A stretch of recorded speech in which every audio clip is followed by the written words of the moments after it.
Hello and welcome to the I Can Do podcast with Benjamin Lee. We're here to talk about tips and strategies to have an I Can Do mindset. Life is what you put into it. Get the most you can. Here's your host, Benjamin Lee.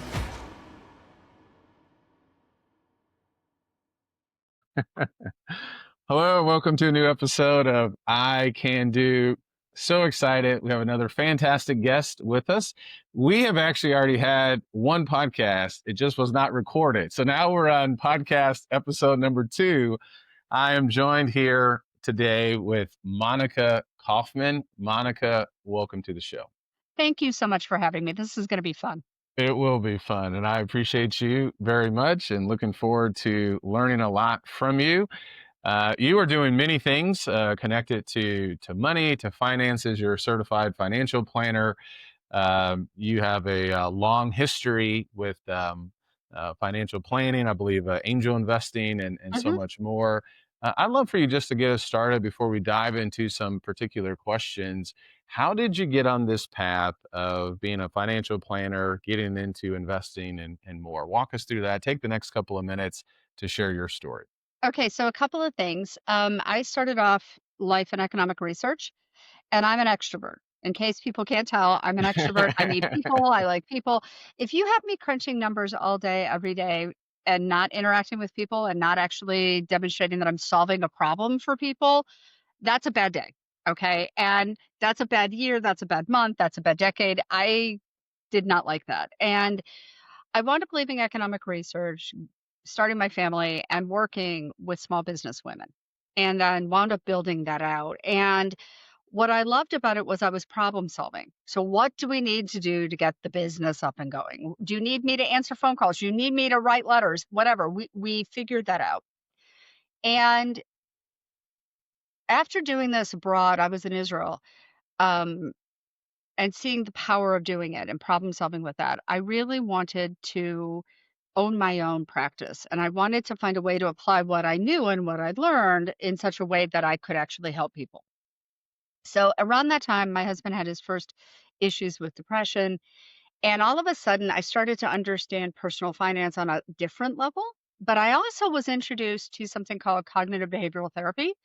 And I was introduced to the work of Aaron Beck because it was the key thing that helped him get off the ground, and it helped him get up and start to rebuild his life. So I have this enormous respect for CBT. And then I wound up going into financial planning. I wound up getting a job at Merrill Lynch. I got a great opportunity, and I started to learn the system. And, push comes to shove, you have different things happen. But one of the things that happened was we relocated, and then my husband wound up with a cancer diagnosis. And then my I'm son, sorry.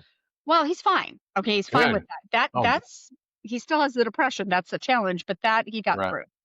And we went through a whole bunch of series, and I stood back a little bit on the financial planning piece because I needed to be there for my family. But I wound up doing other things connected to it, and including was a chance to develop a course and deliver it for my kids' middle school in Arizona. Mm, And that course was what I called economic and financial reality. So here's the economics concept. Here's what it means in finance, and here's what it means to you, and just sort of linking it all the way through. Again, that mind map thing.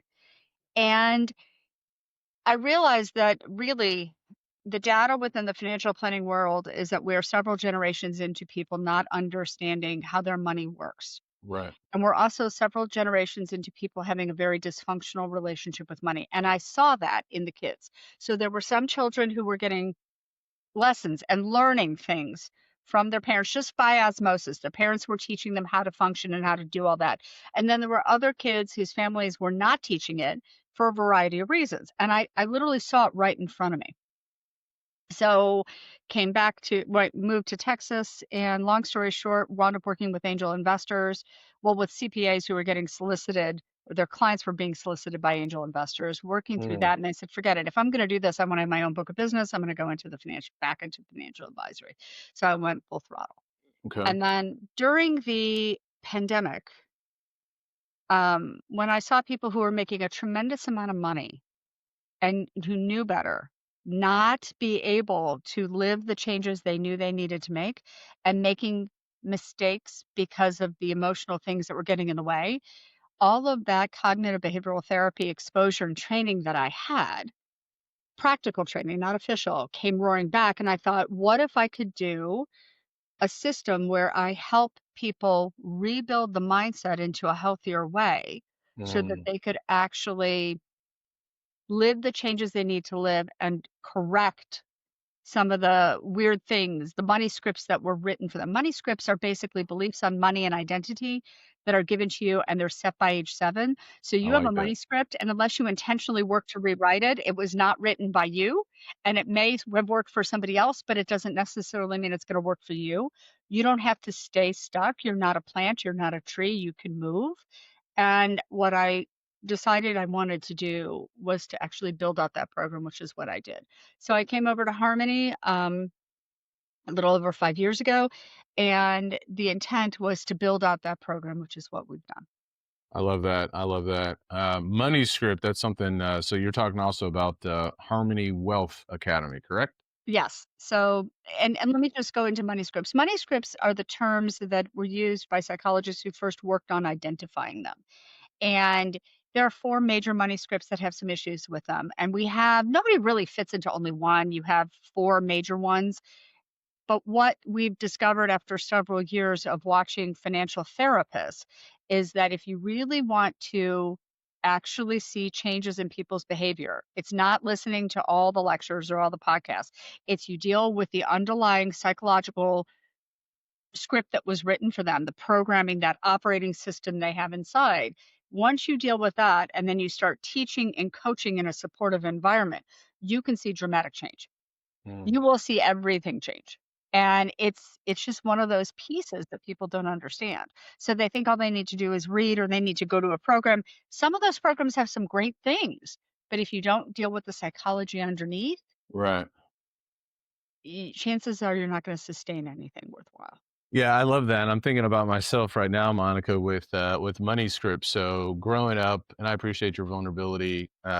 Before we were recording, now that we're recording as well, my father was not around that Hmm. much.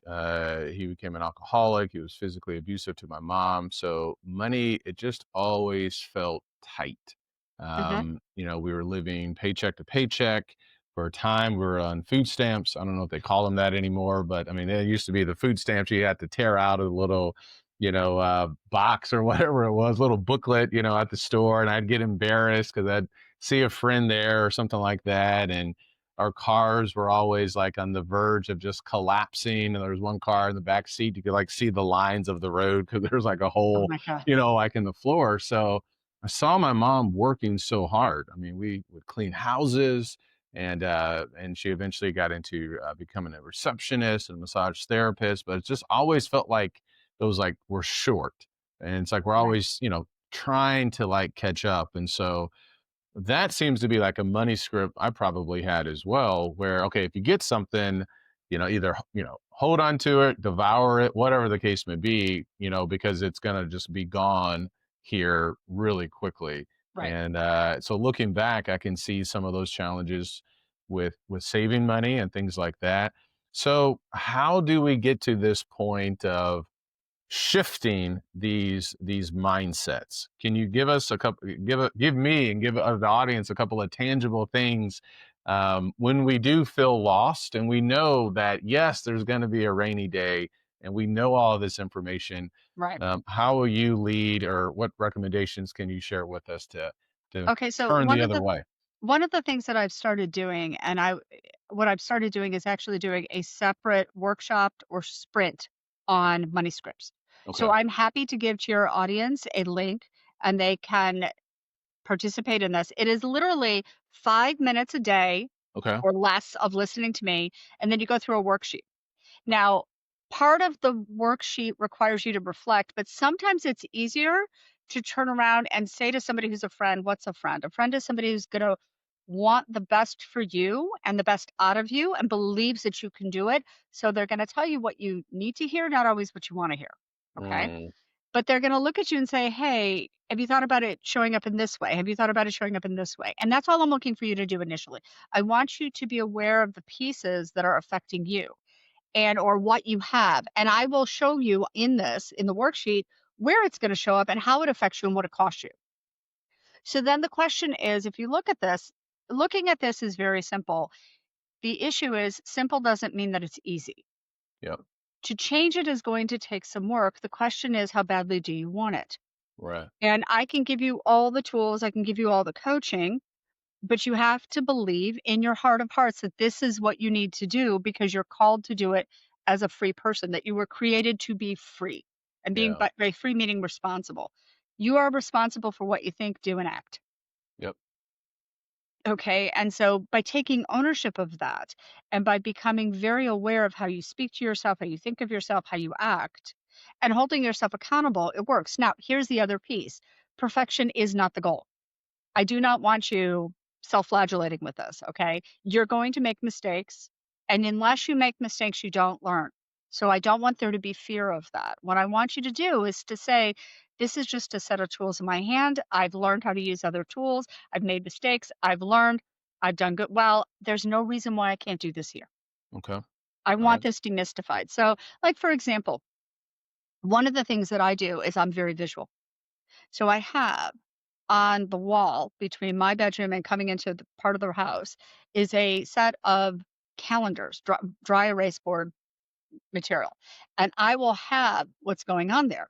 I have a calendar that I need to put up, but I have one that has when all my bills are due. So I can have automatic bill pay, which is a system. And I also have that visually so that I know there has to be X amount of dollars available to pay from the account where that's pulled from. Okay. Yeah. Yeah. It's all about creating systems. You can't do it with willpower because willpower will fail. You have to create systems that'll work on the worst day, not just your average day or your best day. So Mm. the systems, if you build the systems and you reinforce the beliefs, you are much more likely to make the long-term change. Mm-hmm. Yep. Okay. And then another thing that I want you to do, and I said this to somebody, there was a young man that I was mentoring. I'm so proud of him. He's thriving. But when I met him, he was, struggling to pass his exams and whatever. He came to me before they got married and said that they were saving for their first house. And he looked and he said, how do I do this? I need to free up cash. And I said, well, tell me about your spending. Well, they spent a lot of money hanging out with friends, but the friends were really critical and important to them. They wanted that social network. I said, tell me about the friends. Well, it turns out they were all basically at the same stage in life. They were all Mm. basically looking to get married or in more stable, permanent relationships. They all had the goal or the aspiration of buying the house. I said, all right, why not talk to them? Instead of going out to a restaurant every weekend or to a bar or both every weekend, make a schedule and everybody goes to somebody's home on a Friday or on a Saturday on the weekend and everybody gets together, everybody contributes something. Okay, maybe a small thing of alcohol, maybe a small thing if that's your thing, and maybe a small thing of food. And tell me how much you saved by doing that. Well, it turns out they all started saving money. So by working together, they kept the group together. They reinforced the behavior of what they needed to do, and they created a system whereby they could actually start achieving their goals. Yeah. Yeah. Okay. You have to work with the systems that you're in. You have to work with the environment that you're in.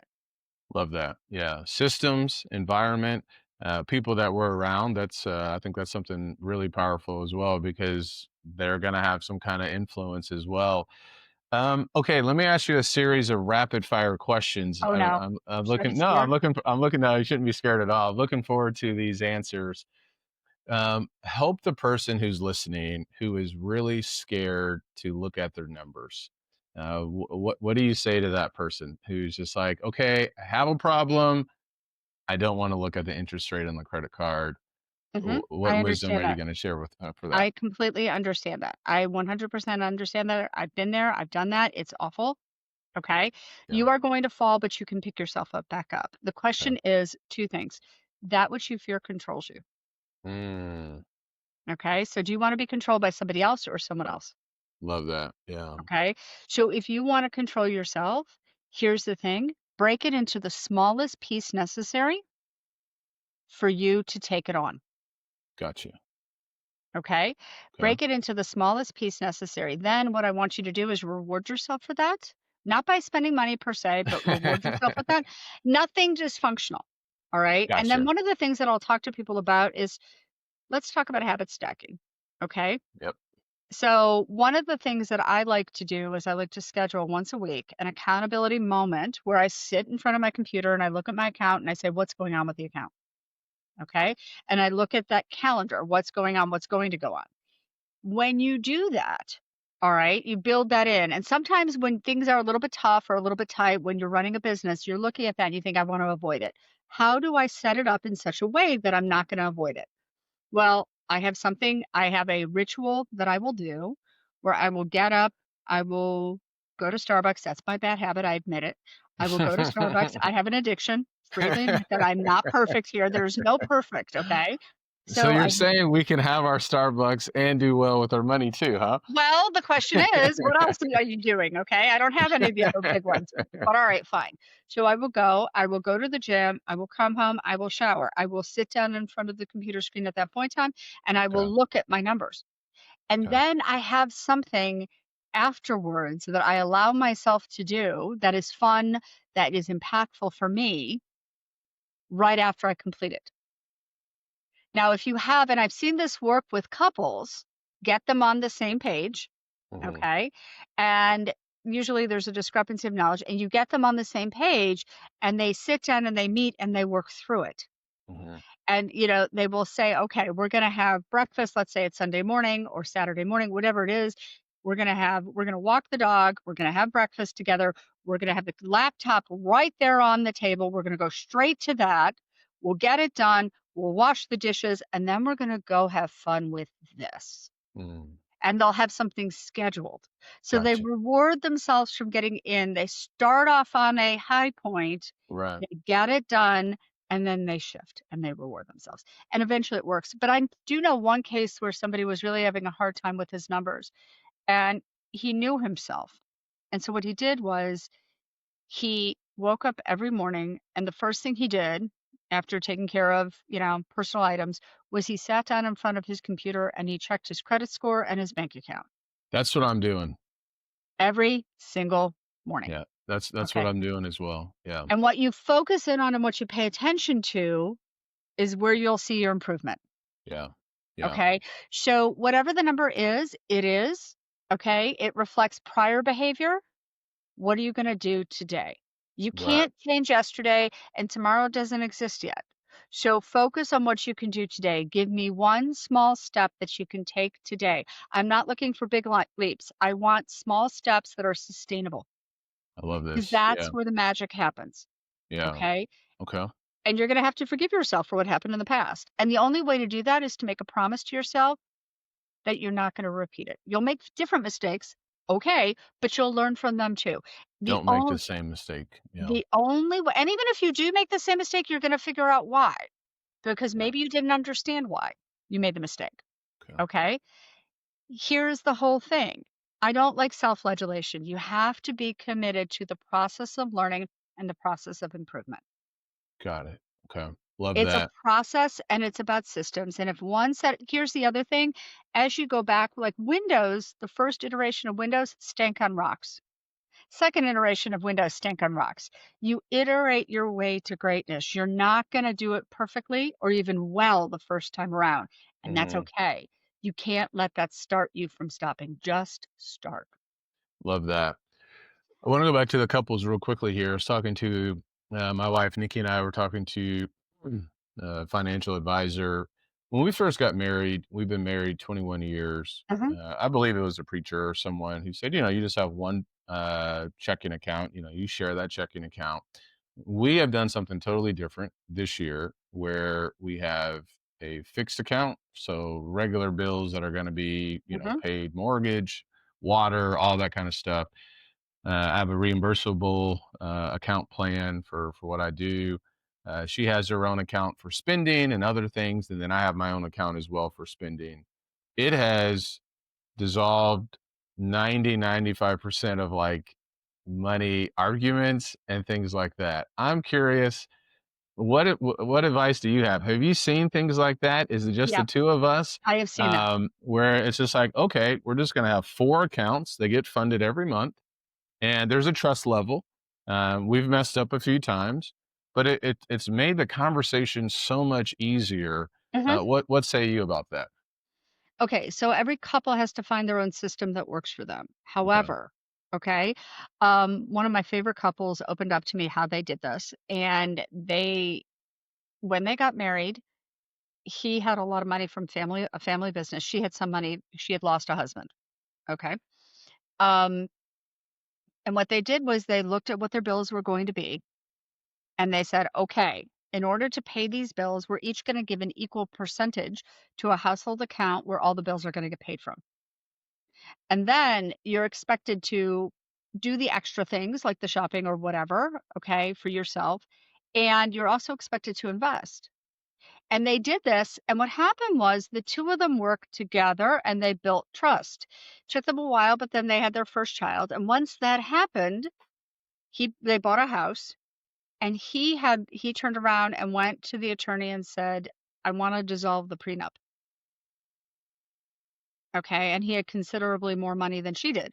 But it was because they realized that it was going to last, that this was a permanent relationship. They were committed to building a life together, and they had demonstrated it, and they demonstrated trust. Mm, Okay, now they still had to meet together and make decisions. Still had to go through certain things. They still had different tastes and wants on different issues, but they worked together. And they right. built that trust out because of this. So the whole point is you have to find what works for you as a couple. And bluntly, over 50% of marriages fail. Yep. And they fail because people grow in different directions or people aren't honest about themselves or with themselves, let alone with somebody else. So if Hmm. money's the tool you use to help you interface with the rest of the world to build your life, you have to learn to work together with money. And most marriages fail because of money issues. So this is just one of those tools. So however you start the relationship or however you can find a way to work it together, Yeah. perfect. Yeah. Okay. But the only thing that I would say to you is that I would challenge both of you to make sure that you are funding goals. So Mm, as long as you are funding your goals, and that includes retirement goals and other goals, if it's working for you, great. yeah. Yeah. I love that. Thank you. Yeah. Yeah, we are doing that. We are funding retirement as well. And Awesome. yeah, so I appreciate you sharing that. Okay, next question. What's Oh, the I do most have one other thing. Okay, please share. I do have one other thing. If you're going to do that, I need you guys to create folders for each other or binders for each other Yeah. because evil stuff does happen. So, in the event, God forbid, something happens to you, you're traveling, you needs her to step in and take care of stuff, she has the ability to do it, and Right. vice versa.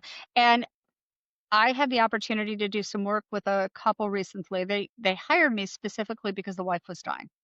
Wow. And this is the first time that that was the reason why they hired me to do planning with them. Hmm. Okay.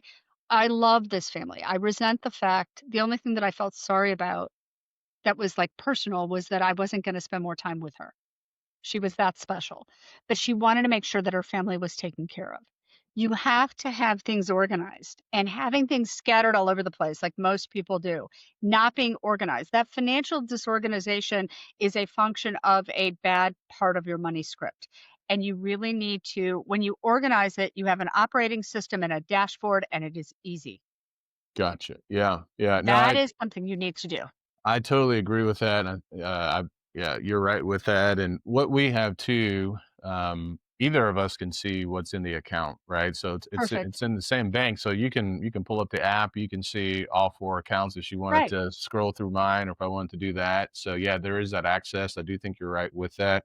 There are some other legal documents we need to update. It's been a while since we've done that, but yeah, life is short and we have no idea, what can happen. So I think that's extremely valuable.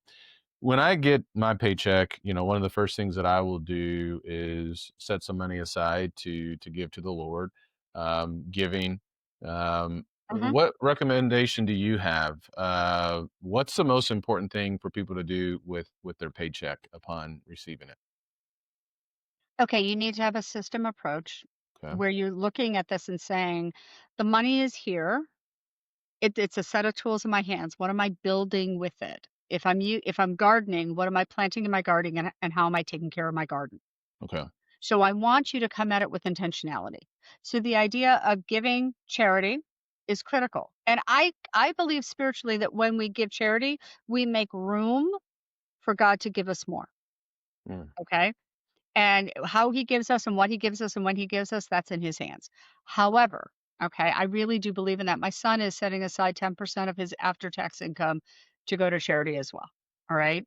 The other one's in grad school. He doesn't have much money. That's a different conversation. But the point is, um, having that intentionality is critical, but also being intentional about how am I going to take care of my obligations, knowing what those are, and setting up that system so that you make sure that's funded, but you also fund the future goals. So, one of the things I work with people is I help them come up with a framework to measure how they're doing. Okay. And I borrowed it from physical fitness. I want to hear Okay. that. All Or, right. So or it's sort of details you can share.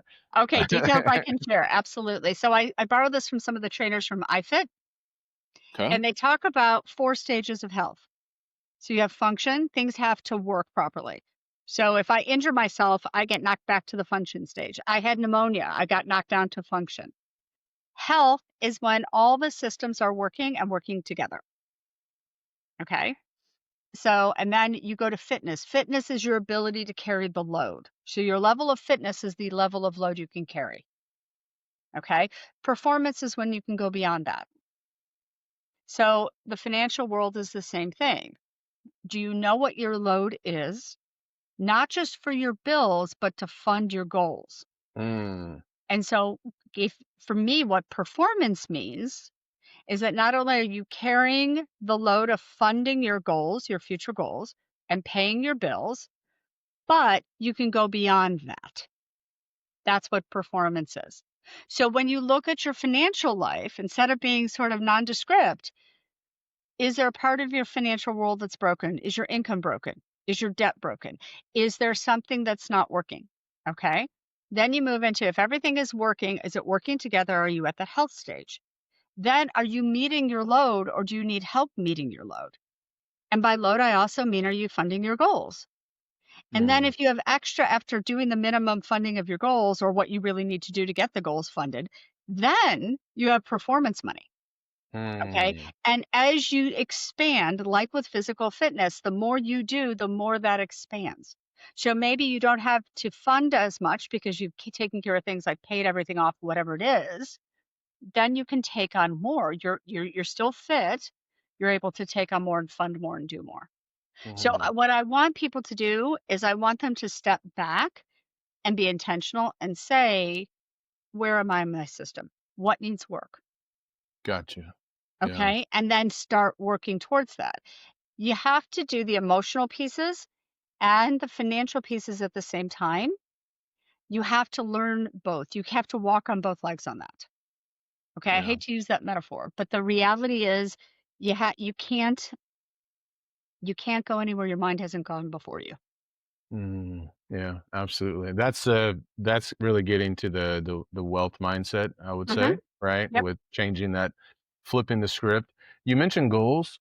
What's a realistic amount of financial goals in a given year? So, for example, I use the Full Focus Planner by Michael Hyatt. He recommends 7 to 10 goals in a given year. Break goals down quarterly. Okay. He doesn't have anything about money, but I've put some money goals in there from your perspective, financial goals in a given year. So as people get ready for 2026, what do you recommend of how many financial goals a person should strive to accomplish? Well, I think that's really very personal. So, for example, you're not going to fund your retirement all in one year. You're just not. Okay. Now, you win the Powerball. Great. That's fine. But you're going to have to expand your capability and your emotional controls rapidly so that you don't wind up one of the people who's broke at the end of Right. that. Okay. So, what I would say to people is, I want you to turn around and start becoming intentional and learning how to master the system first. And that will come. So, for example, there are times when your needs for certain things will shift. So, you may need to take on debt to fund a goal. All right. So that's going to shift things. So if the overall goal is connected, every goal you have in life will have a financial price tag, correct?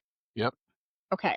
So when you look at that, you have to understand what that is. Now, with financial planning, if you want to do a strict view of this to apply it, Every account has a goal.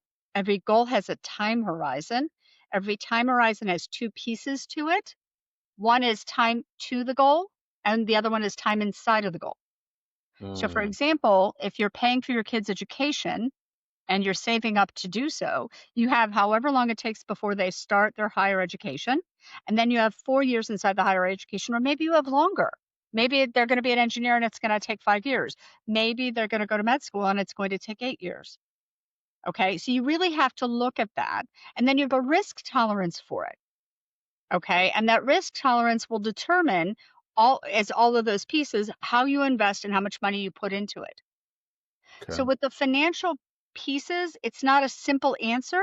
It's about understanding the system, being honest with yourself about what you want to achieve and what you can achieve with what you have, Okay.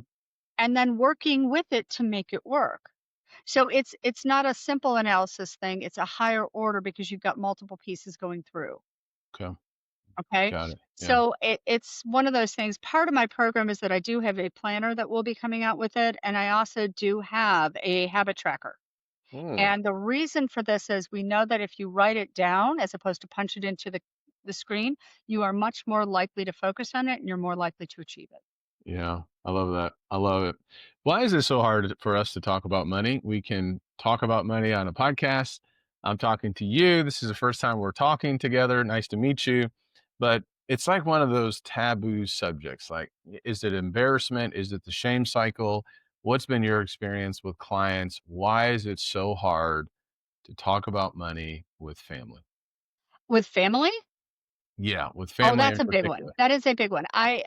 That's a huge one. So my mother grew up with nothing, and my Mm, father grew up fairly well off. And my mother, her parents were badly hit by the depression, badly hit by the depression, and they had money and resources for her brother, but didn't have it for her.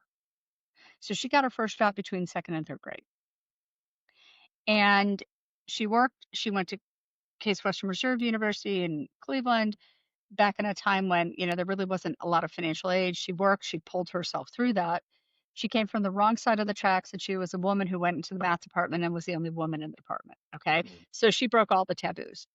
When my parents got divorced when I was 6, all of my mother's money fears came crashing down.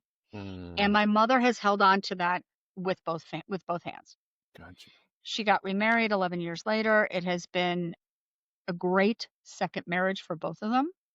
They still love each other. They still snip and snark at each other, but they have very similar personalities, and that's why. But given that reality, my mother doesn't want to discuss money with her family. My mother has 2 sons who are surgeons who were both at the Mayo at one point. She didn't want to discuss her medical care with her sons, okay, until she was put into a position where she just gave up in frustration and said, "Help." So I understand that. So with parents and with family, there's this control issue. There's all the family baggage that comes with it. One of the things that the money scripts talk about is 2 of the dysfunctional ones are money status, where money is your status in life, okay? And then there's money worship. Mm, And money you worship. Interesting. money worship, where people worship money as a function of or manifestation of God's love or whatever, okay? Ah, And gotcha. so they're Okay. seeing it as something that it really isn't. It's a set of tools. Yeah. It's a set of tools, and you have to take care of them and you have to use them properly. But the point is that you need to work through the money scripts and figure out why. And then the other piece is that healthy families do teach their children about money. But the problem also is that when there's shame, when there's a money issue, or when people don't know what they're dealing with money, they don't want to talk about it. They're embarrassed. Yeah. Okay. And I look at people and I say, okay, first of all, there is no shame. There's no shame. I have heard stories from clients where we've had to problem solve because there's been an issue. Nobody winds up in my office as a financial planner, not as the coach for the money program, but for me to be the advisor unless something hasn't worked out well someplace else. Something has gone wrong. And I need to understand what that is. And then I need to understand if there's a problem that was never addressed. There's no shame here. Whatever it is, we can deal with it. There's no judgment. Okay. Everybody comes with baggage. I have my own. It's okay. Let's just deal with it. I have a couple of rules. One, tell me the truth, and the other one is don't use money as a weapon to hurt other people around you. Beyond those two, as long as you're honest with me, we'll deal with it. Okay, on to Gotcha. the third. Please do not play games with the federal regulators or the state regulators, whether it's the IRS. I don't want to deal with the IRS or the SEC. No. Okay. Right, If right. you think you can outsmart any of those people, Yeah, I'm not your person. Having right. said that, do you understand where I'm going? I do understand that. Okay. Absolutely. And Yeah. that's the whole thing. There's no reason to be ashamed. Whatever happened in the past does not Yeah. define you unless you choose to sit in it and allow it to define you. Gotcha. Yeah. And I that's have going back to that mindset again. I have more respect for people who recover from mistakes than I do for people who never admit to the fact that they made them. I was just thinking too, there's something powerful about confession. Mhm. And even with money, so we got someone, they have like the family share account for YouTube TV. So we like getting Hulu live so we can watch sports. So we get it like during the football season, right? I was like, man, this is gonna be this is $100 a month. I don't really think it's worth $100 a month, but we really like the NFL and college football. So, brother at church said, well, we were just talking. He's like, well, I have some extra family spots if you want me to sign you up through my YouTube TV. And I was like, yeah, this is perfect.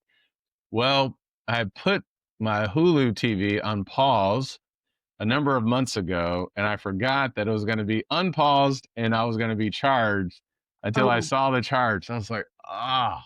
So I did. I shared that with my wife and son because I had been talking like, no, I don't want to pay this $100 a month, and I ended up paying $100 when we already had something for free. But my point is, there is something that's small, but still $100. There is something about admitting, man, I messed that up, or why did I buy that? You know what I mean? And that's a hard thing to do, but I think there's great strength in doing that as well. if you don't have systems where you track certain things, Yeah, you will by definition fail. Even sometimes the systems will fail, and you will learn more from the failures than you do from when it's perfect. yeah, Okay? yeah, So don't aim for the perfect, aim to learn and to improve. yeah. Got it. Okay. I love Monica, that. I think I could talk to you for hours. I want to be respectful of your time. I am curious for those who are listening. And one, how can people find you? How can Okay. people work with you? Let's start there. Okay, so we're right now redoing the website, but I'm going to give you a link for the sprint. And the idea behind that is you'll see that I'm actually going to offer a workshop on something that's related, and it's a sort of a mind mapping where you sort of connect in on some of the emotional issues. And it's for people who really say, hey, there's a block that I have from my childhood. I have several of them. Trust me, I have several of them. So I get it. And it's a question of actually working through some of that. Okay. We're Okay. going to walk through what that looks like on a mind map. Um, as we do this, it's a process. So when you do this, the idea is if you want to work with me on the mindset, there is the Wealth Academy and we have that. But start with us on the sprint and understand where that is because you're going to have to do that work anyways within the program. Okay. Okay. Okay. But I will also leave for you my email for people to reach me Perfect. and I respond to that. And if you come in through this program, I will absolutely give you a discount on that. I really want people to start. I really want people to understand and just so that we set the rules clearly, when you come into the Wealth Academy, I want you to take a break from being pitched it. I want you to not unless something's on fire financially that needs to be addressed, I want you to take a break. I don't want we're not selling you any products inside of this. None. Okay. Okay? Something happens, something catches fire, you need to deal with something, we shift and we move you from the academy over to the asset management. But primarily when you're with us, you're learning to learn and learning to use the system and figuring out how you want to manage this and go forward. Gotcha. Okay. My Okay. son is 14. Is he too young to be a part of this sprint? Are there age No, he is limits? not actually. That's ideal. Okay. And Okay. I will have a program shortly within the next few months for young adults who are moving Perfect. forward. And I call it the Launcher Program. And I love part of that. that program's a little bit different because a lot of young adults want help with things like professional communication, building out a professional network, how to think of their career, what does it take to build a career. all of the things that I wish I'd received when I was younger and that I know other people, my kids aren't gonna listen to me, okay, that's part of it, you subcontract that out. But the idea is to get them started so that Yeah, they can start understanding this. The earlier you learn, the easier it is. And absolutely. that program is literally designed for what I've seen work for young people. I love that. All right, I'm definitely interested with that for my son and for all three of us. What do you want to leave? Please share a parting thought for the audience. We've spoken almost for 40 minutes. There's a lot to think about with money. It could be a word of wisdom. It could be an encouraging thought. Whatever, you have the final say. I want you to be optimistic. I don't want you to live in fear. And that which you fear controls you. So if you're afraid of your money is controlling you. If you don't make those decisions, somebody else will. I want the power back in your hands. Part of the goal of everything I do when I'm working with clients, when I'm working with people in the academy, is to return the power to control your financial future to your hands. Okay. I don't want you dependent on anybody, including me. I want you to be in control.